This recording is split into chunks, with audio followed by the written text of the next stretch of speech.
Hello, and welcome to Die Bundesliga show.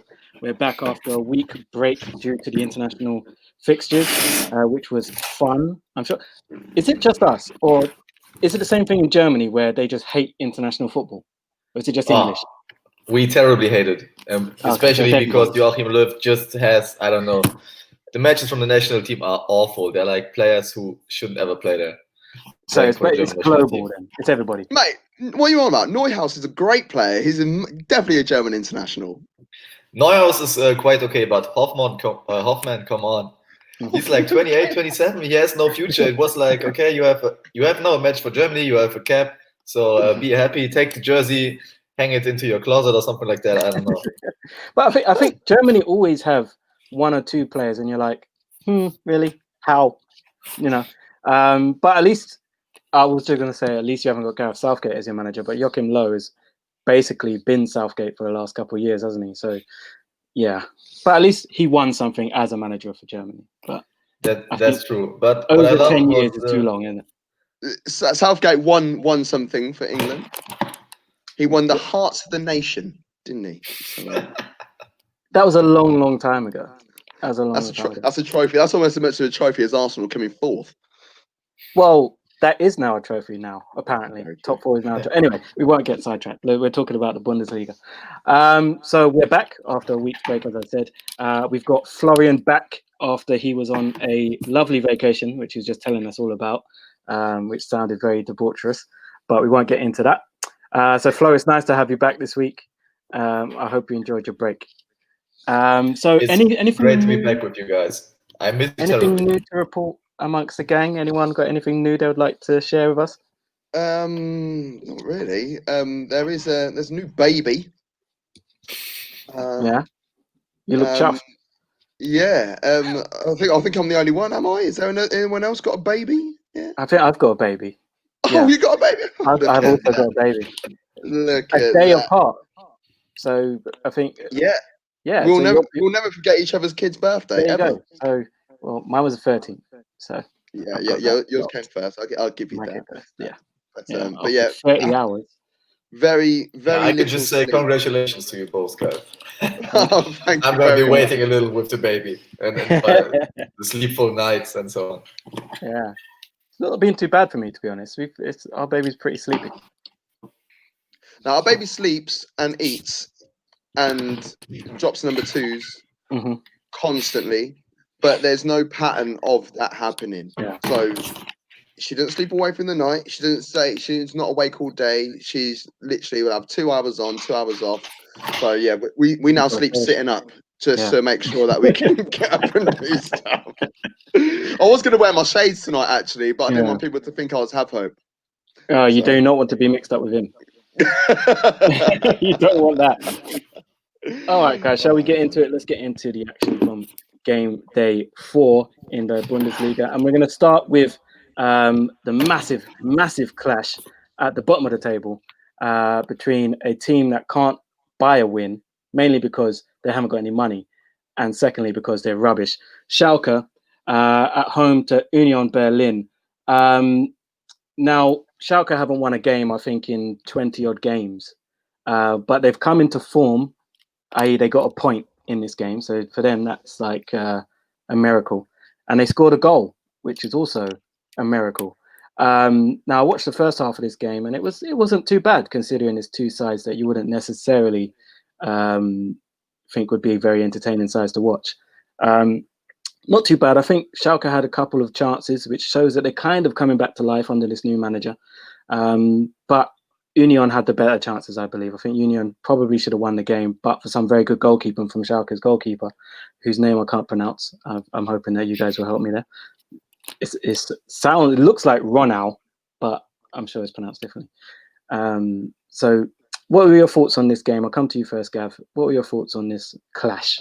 Yeah, I side with you in regards to the game was a lot better than I expected it to be. for two teams that, well, I say two teams that aren't doing that well. I mean, like Union Berlin haven't actually started that badly, but Schalke are toilet. And I thought it was going to go wrong for them. That Andrik shot as well from it's about 25 yards out or something. He's put right through it. And I thought, well, that's going top bins, and it was saved fantastically. Ronald, I'll call him. Flo, who's got the pronunciation there? Me or Devo? Gav, you're quite a little bit closer. We spell it Renault, like the car, you know, a little. Oh, okay, Renault. It's like the Denmark version of the car, if you spell the name. Gotcha. But yeah, Schalke, I think they'll take a lot out of this. They'll be very happy with the fact that they picked up a point, but it's still looking very scary for them. I can't see them picking up many more points if they're going to play the way that they did. I mean, like the Paciencia goal. When you're goalkeeping, you can't be allowing those ones in like that at the near post. You know, he's glanced in at the near post and conceded the ball at the near post. Not good enough. You know, that needs to be addressed. Yeah, and maybe that's a chance for Karius next week or next weekend to find his place or his place. I mean, Union Berlin, they had their new striker who they signed from Leverkusen, Pialo, Max Kruse, players like that. As Gav said, they've had a good start to the season. I think they've got now 5 points at this stage. Will Union look at this and think maybe they should have come away with the 3 points? Will they be disappointed to come away with just a draw, Flo? I think regarding the last 3 matches of Schalke, they should be disappointed because they were quite a little bit the favorites in this match because they were looking like the more stable team. And a point at Schalke is okay for them because their only focus is maintaining the Bundesliga and not going into relegation. But they would have been more in it, so it should be a little bit disappointing for the club, for the players. Okay, I don't think there's much else to say about this game, to be honest. As you said, Paciencia got his first goal for the club. He's not the type of player that's going to score a lot of goals. But that's the kind of level that Schalke are at, unfortunately. But yeah, a point. They'll be happy that now that stops a run of 6 straight losses. So as I said, they've picked up form just in time for a little fixture that they've got coming up. But we'll go into that a bit later. So let's move on to our second game of the week, and that is Cologne at home to Frankfurt. And Gav's favourite striker does it again. Yet another goal for Andre Silva. Sorry, Adrian Silva's playing in Italy. What am I talking about? Andre Silva. Yet another goal for him. This time from the penalty spot. This is the best start that Frankfurt's had in the Bundesliga for many, many years. And Cologne pick up their first point of the season, so it's win-win all round. The goal there for Cologne from Duda, who some English fans may remember from disappointing loan at Norwich City last season. Looked a good player when he came through. I think it was at Berlin that Duda came through. I may be mistaken, but he looked a good player before he went to Norwich. Didn't really work out, but I think Cologne have got a decent player on their hands there. Flo, I'll come to you regarding this point because Cologne could have won it. Duda again with another chance, which Trapp turned over the bar. Excellent save. Will Cologne be happy with this point? I guess in the first place, yeah. Because they also stopped the trend now. They had 3 losses, now it's a point, and then it's a little bit more calm in Cologne.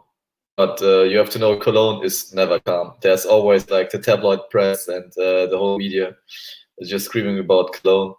And now with another loss, it would have been even worse, but the point secures them at least a little time to relax for at least a couple of days. But if they lose next week, everything will start again. And Gav, what were your thoughts on this game? Are you happy with your mate Andre Silva? What brought on the Andre Silva penalty, which he did dispatch quite nicely? I'll give him that. Bornau. What game does he think he's playing? You know, he needs to leave. He needs to leave football as a whole. You know, defensively, I don't think he's good enough. He will always throw himself into tackles unnecessarily. The penalty that he gave away for the challenge on Kamada, what I don't understand what is going through his mind at any point, because to be honest, Kamada wasn't really in a position to shoot straight away. He could have stood him up or something. Yes, he was 12 yards out, but he could have defended. As simple as that. There are players that will be playing in the Dritten Bundesliga that will be able to defend better than him. So, if you're going to act like that, then Cologne should be worried about finishing 16th or lower. But yeah, it was a good penalty. I have to say that. But, I could take a good pen. Anyone can hit a ball from 12 yards. You say that. It's not as easy as you think. That was a terrible penalty taker. Silver so bad. Oh my god! And the Anderson header, that was pretty smart. I did like that. I have to admit, every match I'm looking on the scoreboard from Frankfurt and hope Andre Silva scored, just to have this conversation. Honestly, both of them did. But yeah, Anderson could have won it at the end, and he'll be quite annoyed about that, because, as I said, it was a really good header. It was quite far out, but I thought it was a quality save. Yeah, and another bit of good news for Cologne is Anthony Modeste returning from a knee injury. A bit of a club legend, I suppose you could say. Over the years, yes, he could be vital. Actually, great song. There's actually a great song about Anthony Modeste. I have to admit this as a Leverkusen fan, because like three years ago, when for the only time in 25 years, Cologne finished above Leverkusen and was able to promote to Europa League. It was about the first time for 30 years for the club. And Modeste scored 25 goals this year. Yeah. And so the fans created a song. And this song is so damn catchy. A German folk singer took that song, brought it to Mallorca. All the drunken German football fans were singing that song at Mallorca. And since then, every time, at least at a party in Cologne, this song is coming out about Anthony Modeste. What we'll do, I think we'll have to put that on our social media. We'll have to do that. Yeah. I'll send you the link. You don't want me to sing it right now. Why not? Well, I was kind of hoping you would, but yeah, exactly, the old flow. Yeah, okay, I try, but I need to remember the lines. It is in German, obviously. It's like, I think. Wer feiert ständig Schützenfest? Anthony Modeste. Wer gibt Donald Trump den Rest? Anthony Modeste. Wer hat, keine Ahnung, wer kriegt nicht mal die schwarze Pest? Anthony Modeste. And it's like all the time like this, and then it turns, whoa, Modeste, Modeste, Anthony Modeste. That's like basically all the song. They have like the rhymes with Modeste, and then that goes like 5 or 6 rhymes, and then it's Modeste, Modeste, Anthony Modeste. Oh, it would be very easy for you to sing, even if you don't know German. Yeah. Oh my god, that's brilliant. I thought I heard you say Donald Trump in the middle of that. Yeah, there's one line which says, "Wer gibt Donald Trump den Rest?" What basically means, I know, who kicks Donald Trump, something like that. Who kicks him out of the office? And we've lost. There you go. Gav is back. That's right. My order is my singing was so horribly, we lost him. Yeah, he had to leave us for a sec. Okay. All right. Let's move on to the next game, guys. Augsburg at home to Red Bull Leipzig. Leipzig are absolutely flying at the moment. Nagelsmann's got them playing some very, very good football.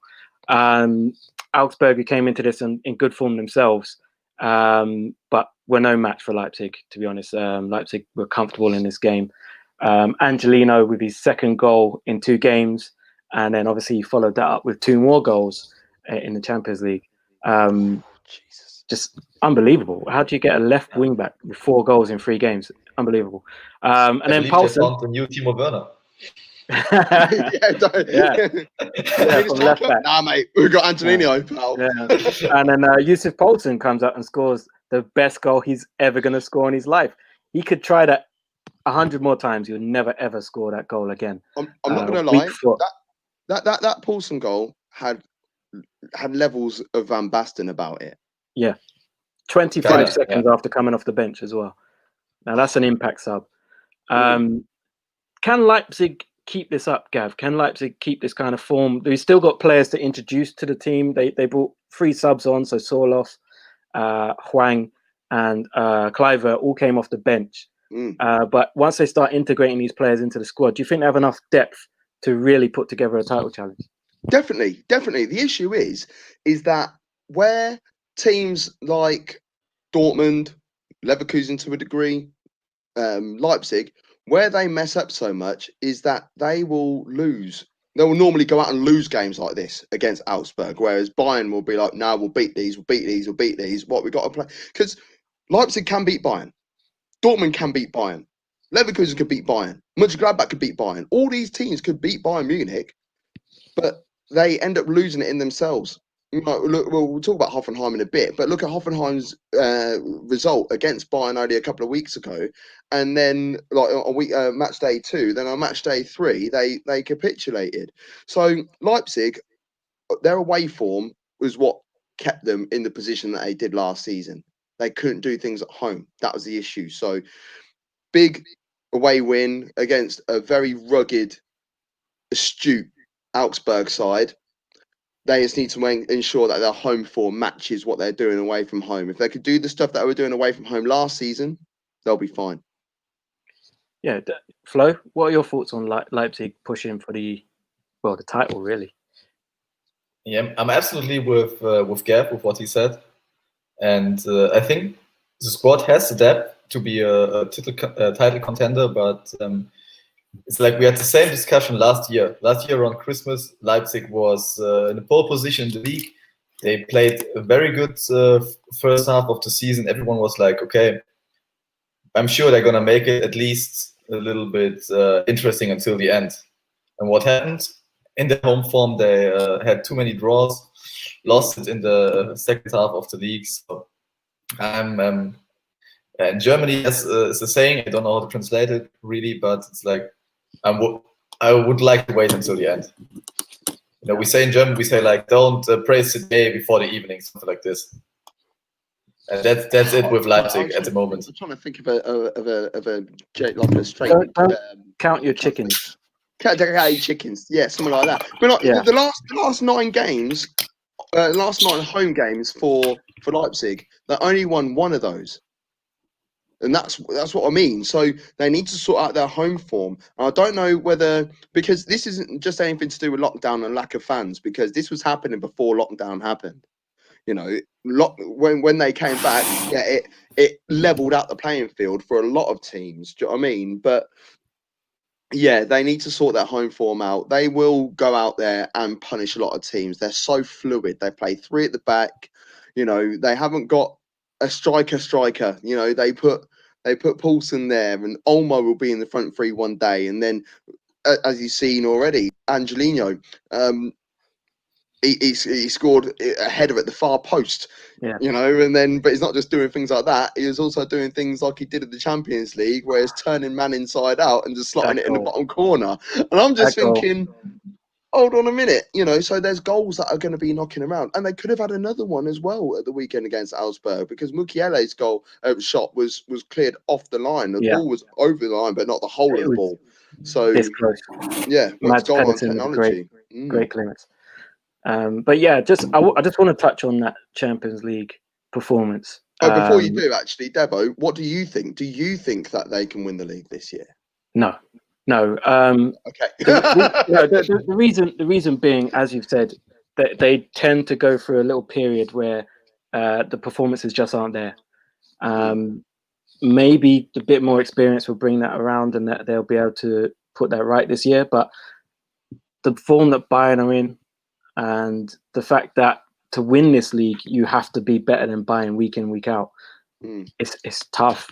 It's tough. It's one thing, as you said, playing well against Bayern and maybe picking up points against Bayern, but can you do this against the Augsburgs and, you know, Frankfurt and these guys? Can you pick up 3 points every time even when you're not playing well?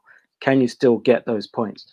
So I think Leipzig, especially with being in the Champions League, that's going to bring on a whole nother level of pressure as well. Because once you get deeper into all these competitions, your squad starts to get stretched, injuries start piling up.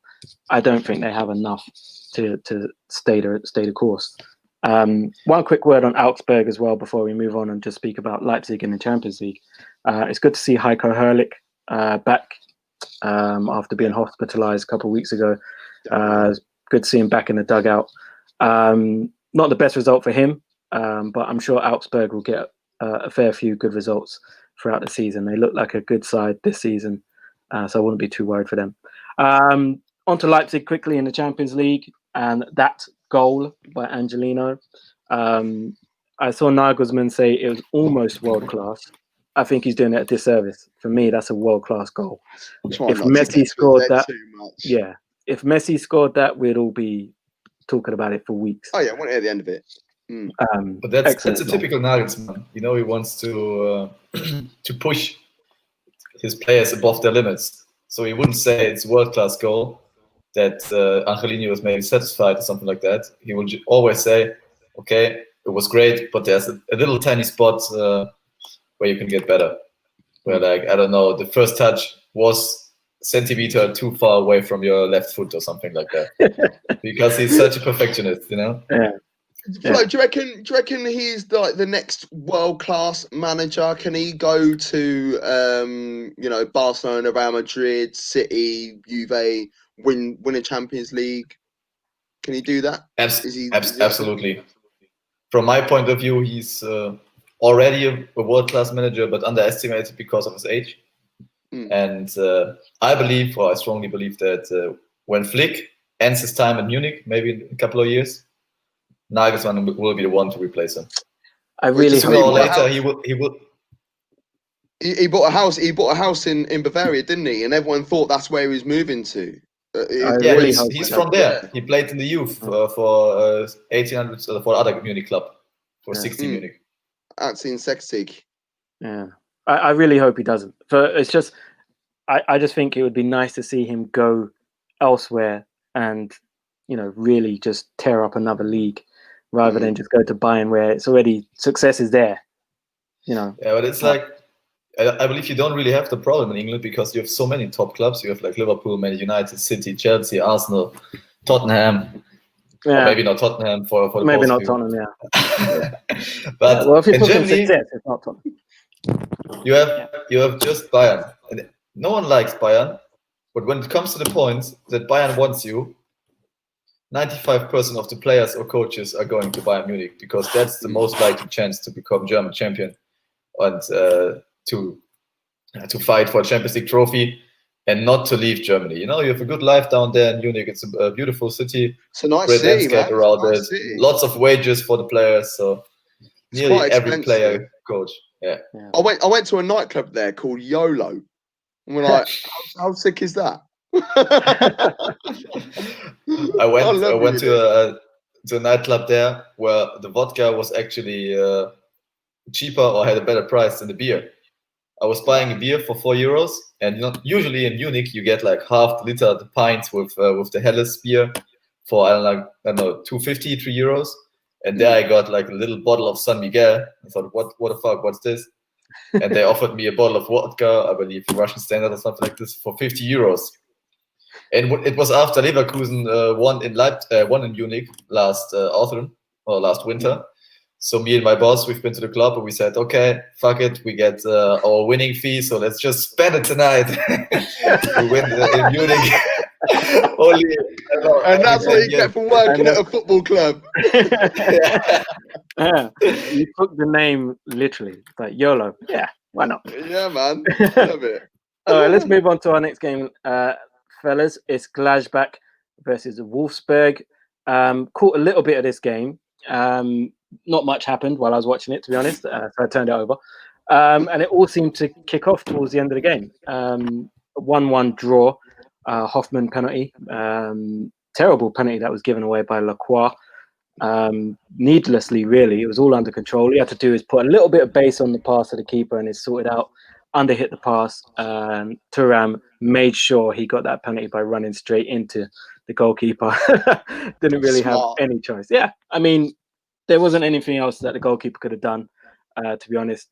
It was a penalty, but Thuram made sure that was the case. And it was put away by Hoffman. And then not too long after that, the guy who we spoke about in the last show, Weghorst, scored with a half chance, really.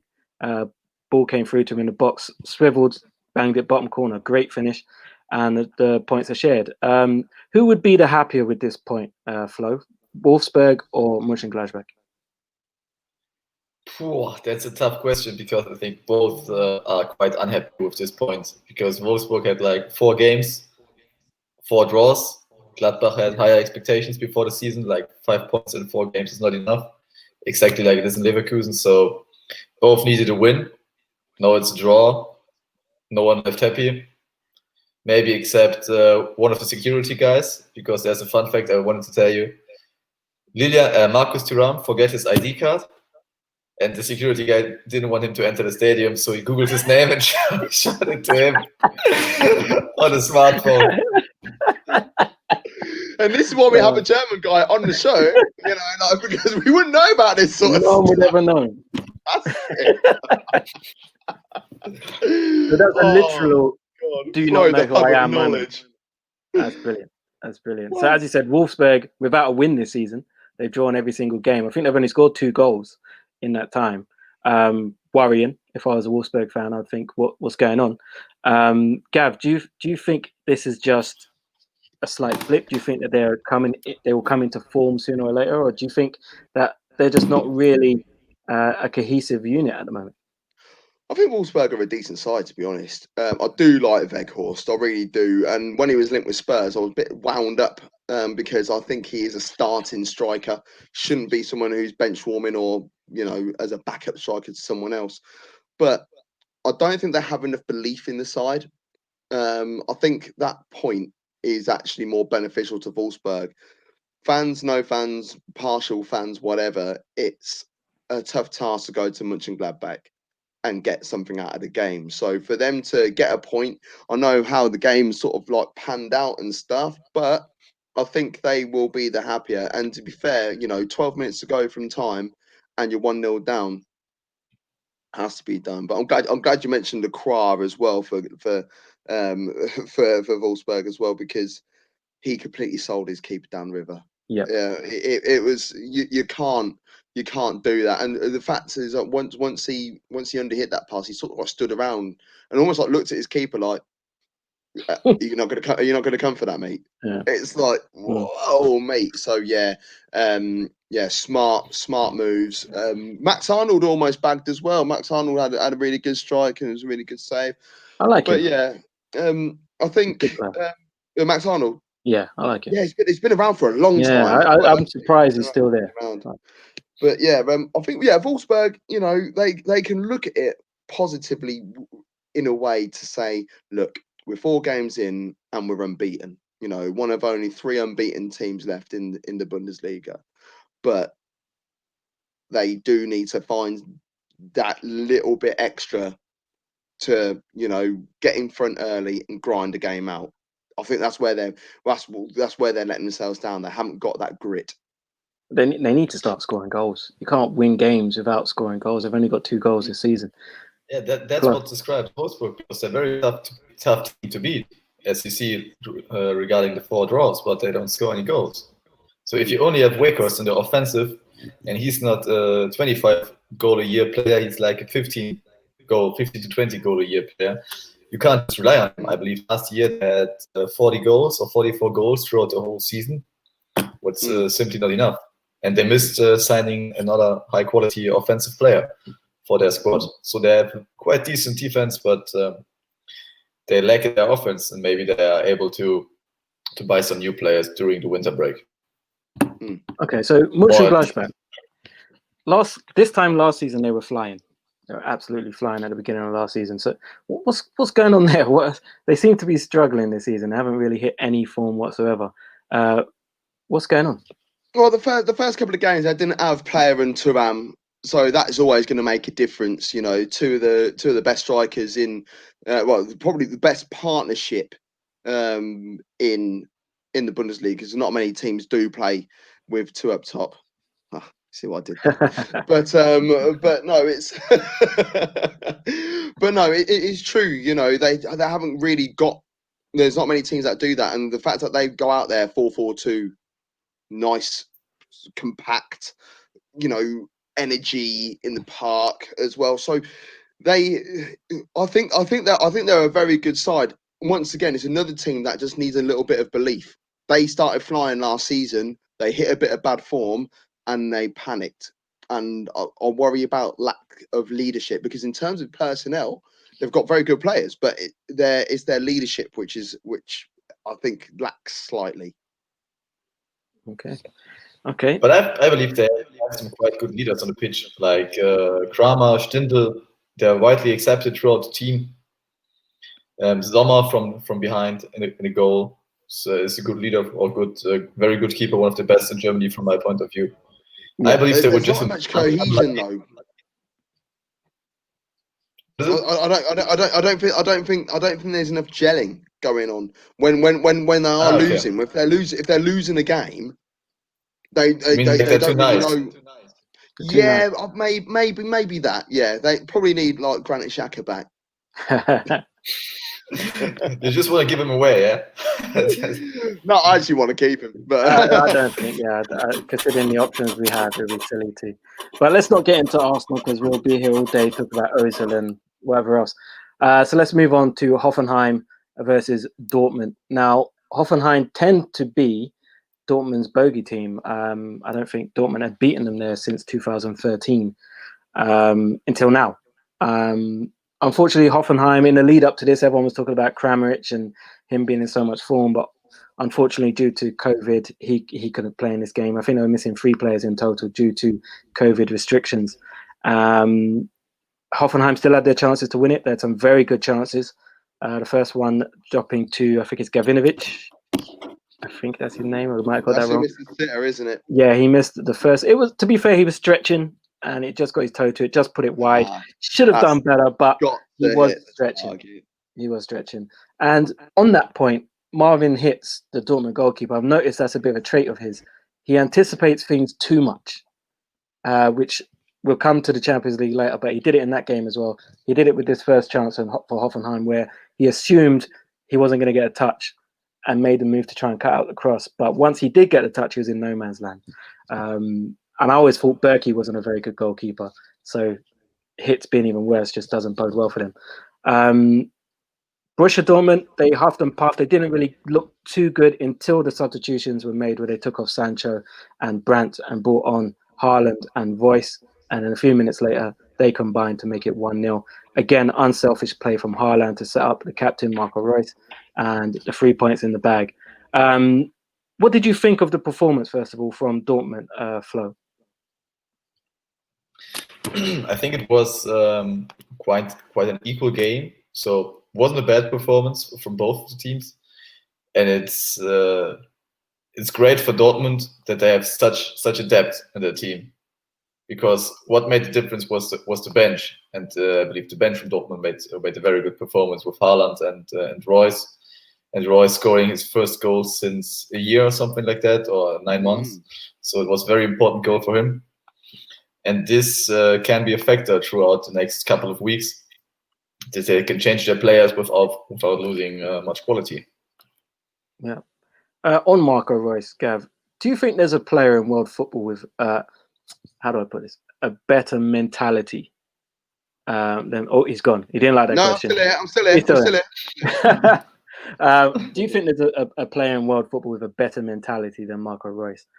I don't know how he's able to bounce back so easy. Like every time he comes back, he is back, and I don't understand how he does it, because he's been omitted from World Cup squads, Euro squads. He's been out injured with some serious injuries, some ACLs, and like muscle injuries that like the niggly ones that you think, oh, I've just pulled that, I'll be out for a week, and he's out for 6 months with it.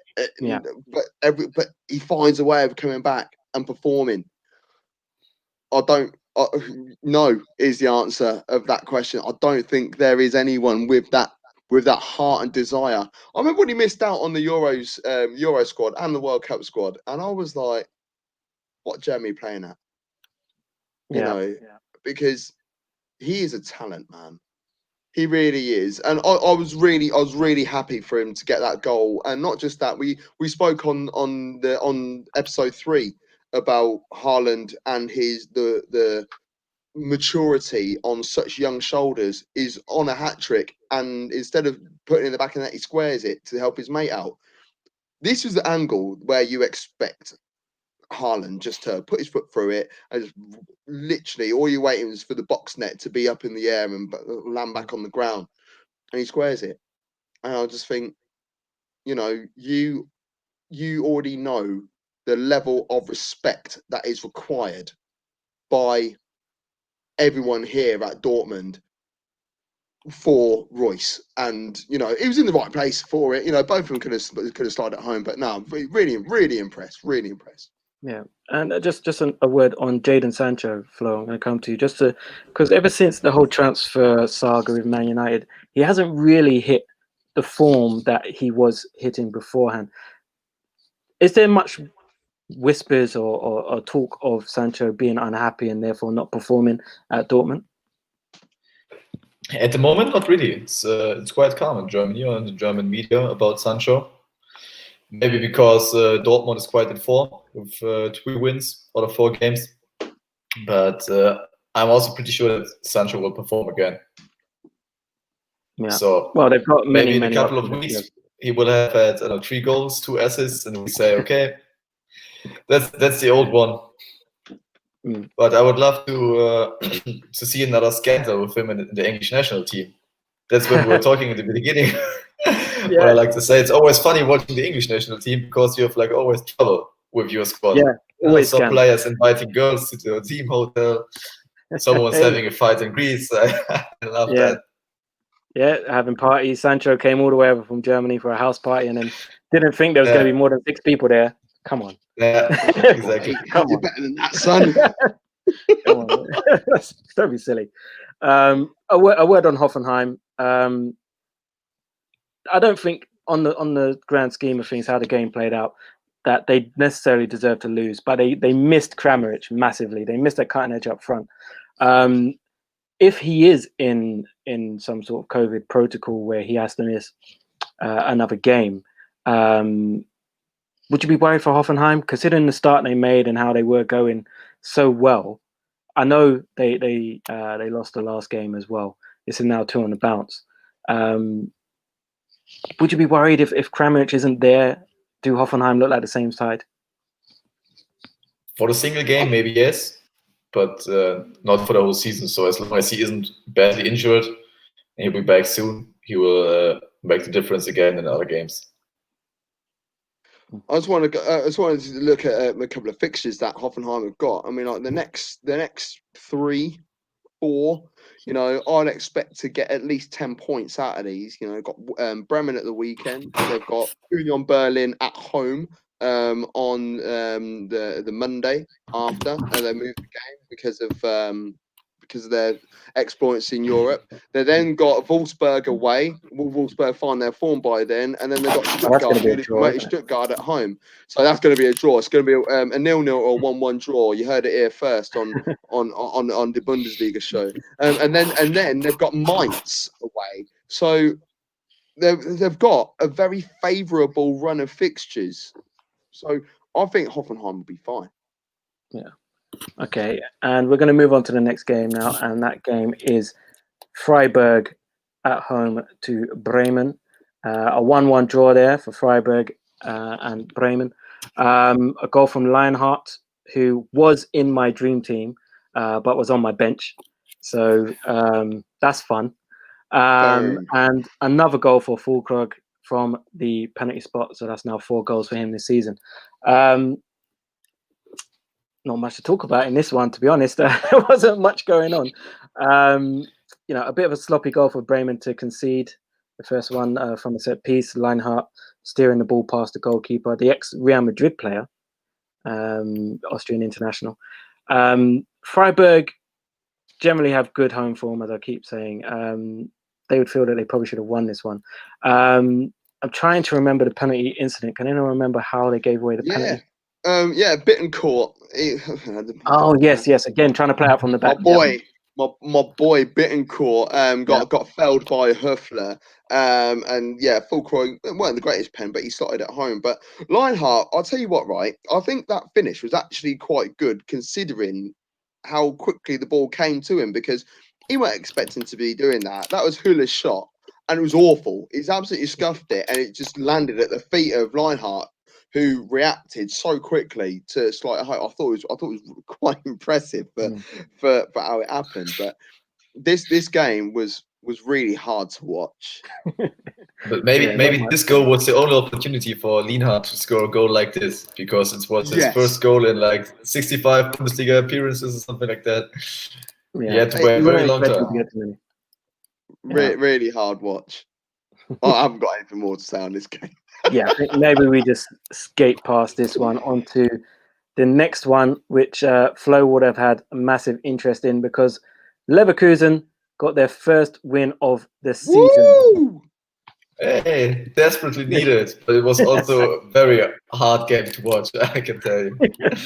So we don't need to talk a lot about this game, because Mainz was trying to avoid any mistakes during the game, wanted to have a good defense. Leverkusen wasn't really able to create many chances. They were lucky with the goal from Alario after the corner, I believe. Yeah. And the only thing that matters for Leverkusen are the 3 points now. Very unlucky for Mainz, because they are the only team in the Bundesliga at the moment which hasn't secured any point so far in the first 4 games. Yeah. But at least I don't really care for them. And you're unbeaten they now can as win well. next week. You're one of the 3 teams that are unbeaten. It's you, Wolfsburg, and Leipzig. Yeah, but it's like, what do you prefer? Do you prefer to have many draws and are being unbeaten or tough to beat, or would you like to have more wins and losses? Because I would have preferred to, I don't know, have at least lost 1 of the 3 draws and secure another win. Would have been a point more for us, for example. I'm not a fan of draws. I have to admit. I've seen draws way too often. You know, I follow Palermo. You know, we're having a terrible start to the Serie C season. We haven't won a game yet, but it's a long process. It's a long. We got promoted to Serie C because we got kicked out of the league for financial irregularities. But it's, I'm so used to supporting teams that draw all the time. So if I was a Leverkusen fan right now, I'd be like, meh. This is. You should become Wolfsburg fan, maybe. Yeah, I might as well. I'll tell you what, I might draw. actually do that. I do love the Wolfsburg kit, to be fair. But that was very lucky, that goal, wasn't it? Because the goalkeeper, I feel like the goalkeeper was trying to be too smart with the save initially. He tried to do some mad, Gordon Banks scoop it out. Yeah. Didn't need to do that. He didn't need to do that. For the pace of the header and the position between the sticks, he could have probably just shuffled across and caught it. But he's tried to be too cute. It's squirmed underneath him. It's rolled over the line, and he's tried to be clever and make out like it never happened. But hey, look, there's a thing called goal line technology, pal. So it's that was. Yeah, equally on par for me is that Freiburg Bremen game. Yeah, just a quick word on Mainz, because we're talking about teams that are getting loads of draws. Mainz would love a draw. As you said, they got no points this season. Not looking very good for them at all. The new manager had a bit of a Barney with some fans after the game, a bit of a clash with a few fans after the game. It's all very ugly. He was just telling us before about the situation with them going on strike. Is there any hope for Mainz throughout the rest of the season? Because it's looking pretty dark. I think there is, because normally the individual quality of the players is good enough to stay in the Bundesliga. You have like Mateta at front, Quaison in front, who are also quite good two up top. Hey. And with speed on the wings, you have some quite decent Bundesliga players, but they need to sort out the problems inside the team, and or between the team and the lead. And then maybe they can still stay in the Bundesliga. I mean, we have only played 4 matches. Yeah, you have like Cologne, Schalke down there. Maybe Bielefeld will start losing soon all their matches, and so it's not that far away for them. Well, that's a brilliant segue because that's who we're talking about next. Is Arminia Bielefeld, and they took on the mighty Bayern Munich. And there was only ever going to be one result, really. The form of Bayern Munich are in. Bielefeld did give a good account of themselves. They gave it a go. But when you're coming up against the best player in the world at the moment, in Robert Lewandowski, and his running mate, Thomas Muller, there's not much you can do. Those two, again, just destroyed Bielefeld. Lewandowski with 2 goals and 2 assists on the day. Muller with two goals and an assist as well. It's not really fair, is it? Have you seen the Twitter conversation from the both of them? No, go. Should we hunt that down and put that on our socials? It was like, I don't know. The love between them two, man. Müller called Lewandowski, and Lewandowski was like repeating this, and Müller corrected this in Mull for Golski because they both scored 2 goals. Oh, God. Thomas Muller has such a bad sense of humor. He's a typical farmer from Bavaria. It's unbelievable. He's so ghetto, man. I love Thomas Muller. But I'll tell you what, right? I have this argument, an internal argument amongst two up top, mainly with Alex Osborne. Yes, I called you out, mate. About Lewandowski. He bangs on about him being a stat padder. And it's not all that. If you put Harry Kane in that position instead of Lewandowski at Bayern Munich, he would score more goals and get more assists and that sort of stuff. I'm like, I don't think you watch enough Bundesliga football to be talking ill of Robert Lewandowski. And the fact that I saw him lobbing 2 assists as well, I'm just sitting there going, vindication there, man. Especially the cross for the 4th goal. Yeah. Just running down the wing, crossing balls in like that. Lewandowski isn't about that. He's a striker. Yeah. Like, I don't understand what he's trying to say. Harry Kane is a complete forward, and he is a complete forward. He could do both jobs. Lewandowski is out there to do a job, and he does it very well and better than anyone else on the planet. Yeah, but I think this stat padding for a striker is ridiculous because as a striker, you score goals. It doesn't matter who's in front of you. You score goals. Lewandowski scored goals against everyone he plays against. That's why he scored in every game, basically, in the Champions League. Harry Kane scores against everyone he plays against. That's why he's got something like 25 goals in 28 games in the Champions League. These guys are just world-class strikers. They're not. They score goals against little teams. Yes, that's what good strikers should do. If you're not scoring goals against those little teams, you're not going to be in the conversation for the best strikers in the world, are you? But in the big games, they also score goals. I think it's a bit. It's a reach, a massive reach to say Lewandowski is a stat padder. That doesn't make any sense. But a quick word on Bielefeld. Ritsu Doan, the Japanese international, scored for them. A neat goal. He looks a good player on loan from PSV. What will they take from this game? I mean, no one's expecting them to get anything from this game. They got turned over, but they gave it a good go. They didn't look intimidated at all by Bayern. What can they take from this game moving forward? I think they can take. Okay. Oh, go on, Flo. Go on. No, you go. No, you go on. Oh, thanks, babe. No, so I think that they should just write this game off. They don't have to worry about this game.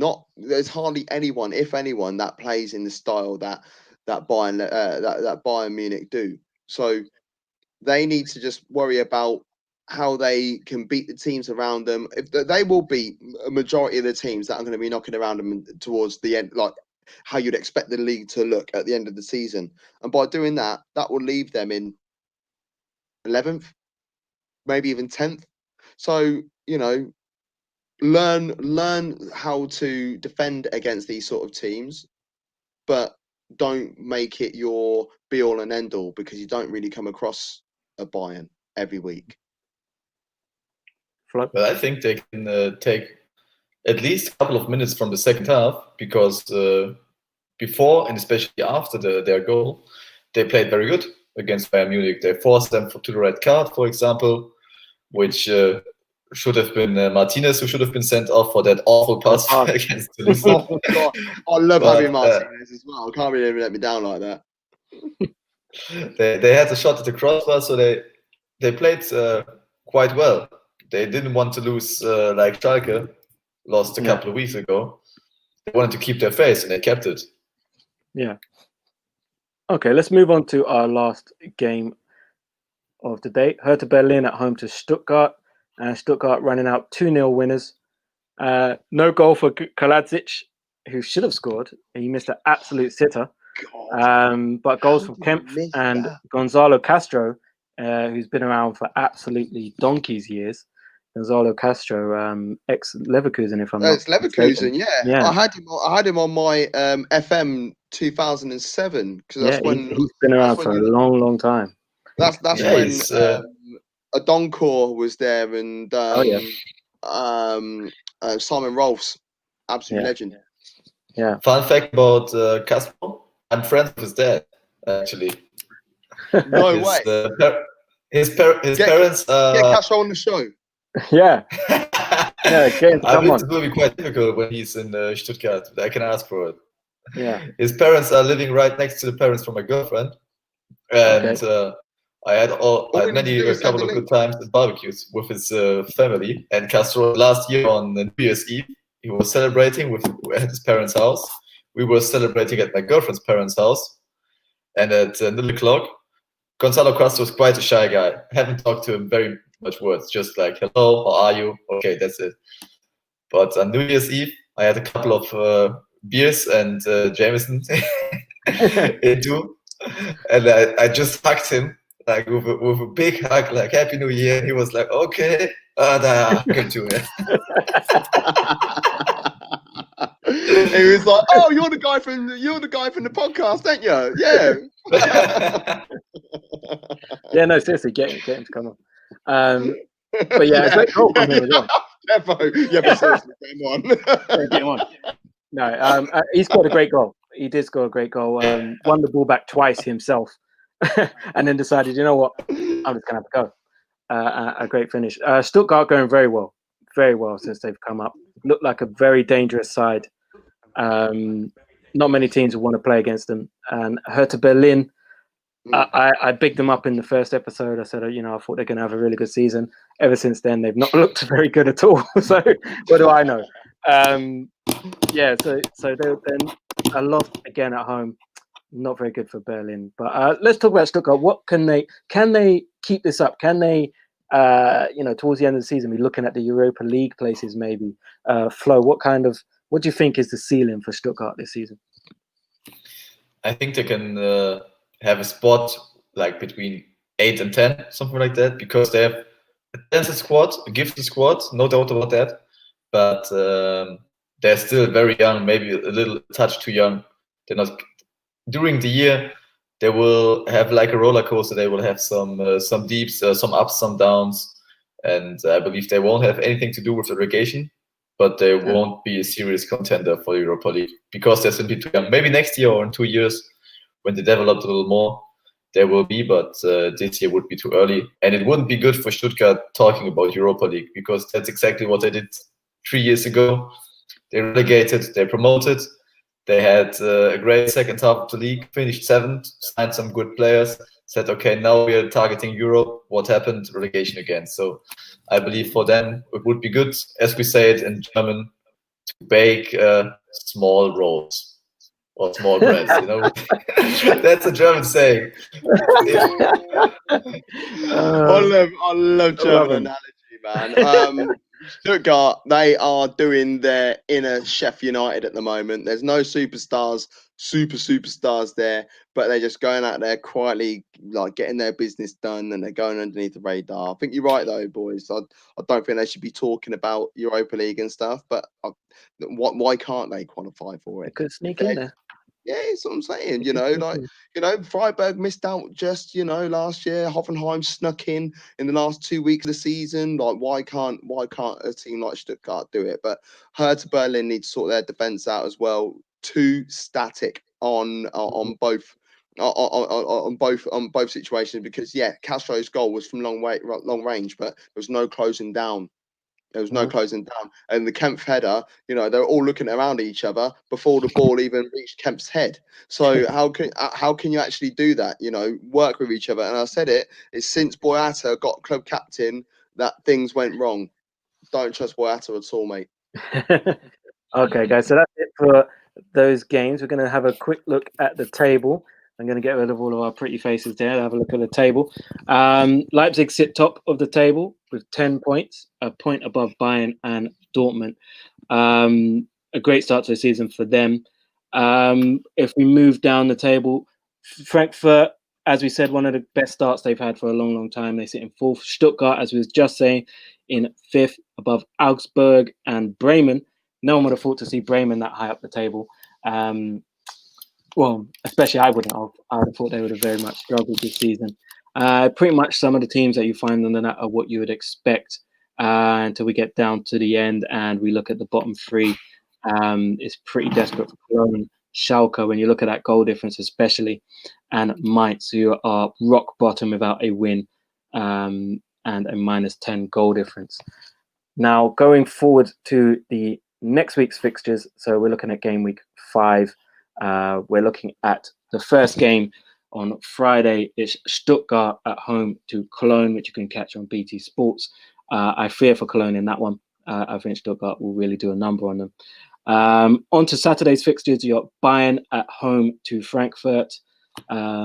Should be a tasty one. Frankfurt have had Bayern's number in recent years. Can they do it again? I doubt it. Leipzig at home to Berlin. Union Berlin at home to Freiburg. Mainz at home to Mönchengladbach. I very much doubt that'll be the first points on the board for Mainz in that one. And on to the Saturday evening, the big one, biggest game of the weekend, Dortmund at home to Schalke, the Rivera derby. Really, you'd think on a normal day that Dortmund would absolutely run roughshod over Schalke, but it's a derby. There has been some classics over the years. I remember one not too long ago, Dortmund 4-0 up and Schalke coming back to draw 4-4. And I think Schalke's assistant manager scored the equaliser on that day, Naldo, last minute goal. On to Sunday, we have Wolfsburg at home to Bielefeld, Bremen at home to Hoffenheim, and then on Monday evening, you have Flo's Leverkusen at home to Augsburg. And guys, what are your thoughts? We'll just have a quick word on the Rivera derby. How do you see that one playing out, guys? I like that game. I like that game. I mean, like, if you got to think, because it's only not too long ago, within the last since the last decade, that these were the second and third best teams in Germany as well. There's always been fight in this game. They hate each other, but Schalke are so dead. It's unreal, honestly. If Dortmund are able just to come out the blocks early, get in their faces in the first couple of minutes, don't have to go too defensive. You don't need Delaney, Witzel, and Chan in there. Do you know what I mean? Like, it could be, you could play forward back against these lot and have a great time and just look at how many goals we're going to score rather than are we going to win. Now, there's been strange things happen in these fixtures before, but Flo, do Schalke have any chance? Even a 5% chance of anything, even a draw? Well, in the derby, as you said, there's always a tiny chance for the worst club or for the bad club, but I don't think there's a big chance this year, because maybe there would have been a chance Schalke would have a decent offense, but they don't have.